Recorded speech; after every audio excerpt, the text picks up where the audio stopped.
पहलगाम में हुए निहायती बर्बर एवं क्रूर आतंकी हमले ने समूचे देश को झकझोर कर रख दिया है। हर कोई शोक में डूबा है।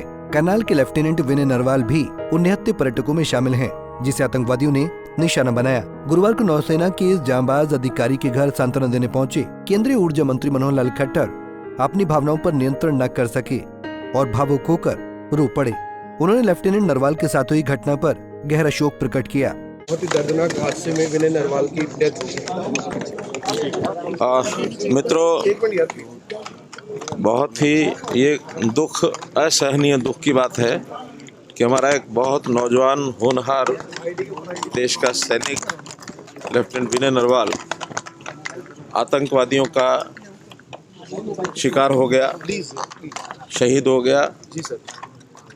उनके परिवार के लोगों को मिलने का लिए मैं आज आया हूँ।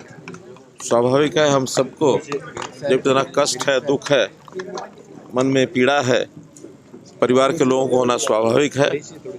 परिवार ने बहुत ही एक प्रकार से बड़े अरमान होते हैं कि बेटे को पाल पोस करके और एक अच्छे मुकाम पर उसको पहुंचाया है।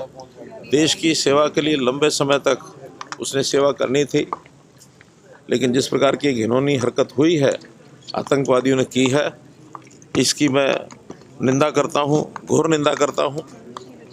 और साथ ही और जो 25 लोग उनके साथ मारे गए हैं, एक नागरिक नेपाल के भी हैं। मैं कल नेपाल में था, तो नेपाल के प्राइम मिनिस्टर को मिलकर के भी मैंने सांत्वना व्यक्त की। नेपाल के प्राइम मिनिस्टर और भारत के प्रधानमंत्री मोदी जी की बातचीत भी हुई है, और वो भी चिंता में थे कि इस प्रकार के जो टूरिस्ट हैं उनको सुरक्षित अगर नहीं कर पाएंगे तो काफ़ी कठिनाई आएगी, क्योंकि टूरिज़्म चाहे भारत हो, नेपाल हो, भारत का हिस्सा कश्मीर हो अथवा अन्य प्रदेशों में टूरिस्टों का आना जाना लगातार रहता है। कल मैं नेपाल में था तो वहाँ भी बड़ी संख्या में जो इधर से धार्मिक यात्रा पर और टूरिज़्म पर भारत के लोग जाते हैं, उनसे भी मिलना हुआ था। ये घटना हम सब के लिए चिंता की बात है। प्रधानमंत्री जी विदेश गए हुए थे, उन्होंने तुरंत अपना दौरा रद्द करके और वापस आए। कल दिन भर बैठकें चली, आपसी बातचीत हुई, और कल कैबिनेट की जो सिक्योरिटी कमेटी है, कैबिनेट कमेटी ऑन सिक्योरिटी, उनकी मीटिंग हुई है। और जो पाकिस्तान के खिलाफ जिस प्रकार के वहाँ कदम उठाए गए हैं हमारे एक्सटर्नल अफेयर मिनिस्ट्री ने, बहुत सख्त कदम हैं, इनको कोई बहुत हल्के से न ले। पाकिस्तान के हाई कमीशन को यहाँ से खाली करने के लिए कह दिया गया है। हमारे जो उच्चायोग पाकिस्तान में था उनको वापस बुला लिया गया है। अटारी बॉर्डर उसको बंद कर दिया गया है। किसी भी पाकिस्तानी नागरिक को कोई वीज़ा नहीं दिया जाएगा। जो पहले से वीज़ा पर यहाँ आए हुए हैं उनको भी 1 मई से पहले यहाँ से जाने के लिए कह दिया गया है। और सबसे बड़ा जो एक विषय है, जो वर्षों से जिसका लाभ पाकिस्तान उठाता था, वो सिंधु जल समझौता, उसको अब एबियंस में रख दिया गया है।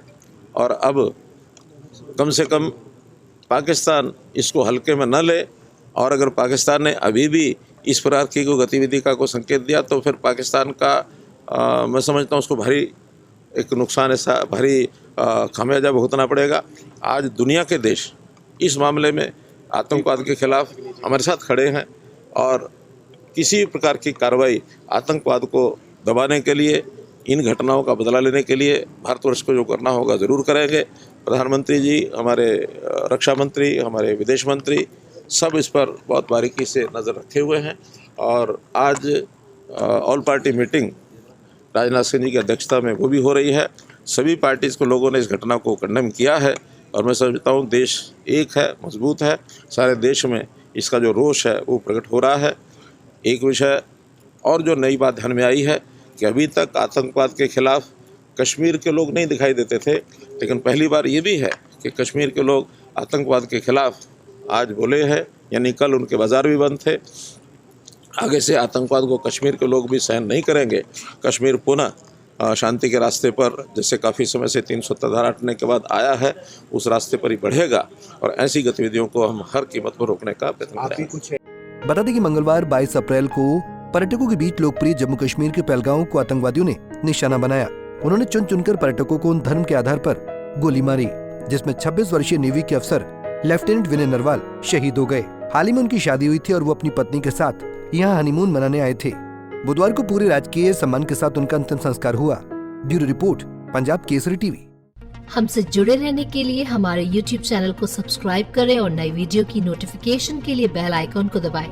अगर आप ये वीडियो Facebook पर देख रहे हैं तो लाइक जरूर करें और ज्यादा से ज्यादा शेयर करें। धन्यवाद।